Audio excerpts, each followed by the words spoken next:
Assalamualaikum warahmatullahi wabarakatuh. Perkenalkan, nama saya Muhammad Farhan Ramadan dari kelas 12 IPA 2. Di sini saya akan memperjelaskan tentang protein sel tunggal. Pengertian protein sel tunggal. Protein sel tunggal adalah sel mikroba kering seperti ganggang, bakteri, ragi, kapang, dan jamur tinggi yang ditumbuhkan dalam kultur skala besar. Protein sel tunggal adalah bahan makanan berkadar protein tinggi yang berasal dari mikroba.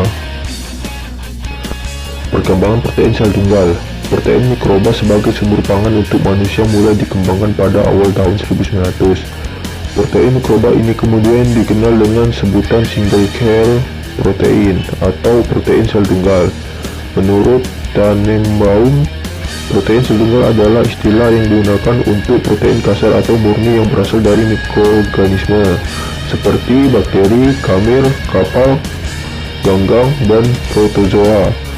Sebenarnya ada dua istilah yang digunakan untuk produk mikroba ini, yaitu protein sel tunggal dan microbial biomass product atau produk biomasa mikrobial. Bila mikroba yang digunakan tetap berada dalam bercampur dengan massa substratnya, maka seluruhnya dinamakan PBM. Bila mikrobanya dipisahkan dari substratnya, maka hasil panennya merupakan PST.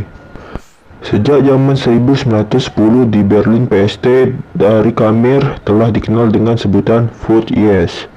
Telah diproduksi selama Perang Dunia I dan II. Food yeast digunakan di Jerman, Jepang, dan Rusia dalam bentuk tepung, pasta, sirup, atau dikeringkan. Substrat protein sel tunggal. Substrat untuk produksi protein sel tunggal dapat menggunakan limbah industri dan limbah pertanian, baik limbah padat maupun limbah cair. Limbah cair dapat berupa melase, cairan whey susu, sulfate liquor, limbah pertanian misalnya limbah pabrik tahu. Berikut merupakan mikroorganisme yang digunakan pada protein sel tunggal. Yang pertama, kamir. Yang kedua, kapang. Yang ketiga, bakteri. Yang keempat, ganggang. Berikut beberapa faktor pendukung perkembangbiakan mikroorganisme protein sel tunggal. Yang pertama, laju pertumbuhan sangat cepat jika dibandingkan dengan sel tanaman atau sel hewan dan waktu yang diperlukan untuk penggandaan relatif singkat. Yang kedua, berbagai macam substrat yang digunakan bergantung pada jenis mikroorganisme yang digunakan. Langkah-langkah produksi protein sel tunggal. A. Pemilihan dan penyiapan sumber karbon, beberapa perlakuan fisika dan kimiawi terhadap bahan dasar yang diperlukan. B. Penyiapan media yang cocok dan mengandung sumber karbon, sumber nitrogen, fosfor, dan unsur-unsur lain yang penting. C. Pencegahan kontaminasi media. D. Pembiakan mikroorganisme yang diperlukan. E. Pemisahan biomasa mikrobial dari cairan fermentasi. F. Penanganan lanjut biomasa. Flowsheet sederhana pembuatan protein sel tunggal.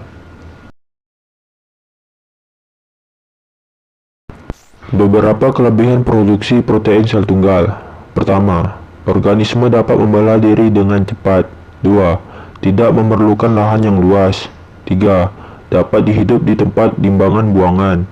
4. Mikroorganisme fotosintetik seperti ganggang dapat memanfaatkan energi cahaya untuk digunakan sebagai penghasil PST.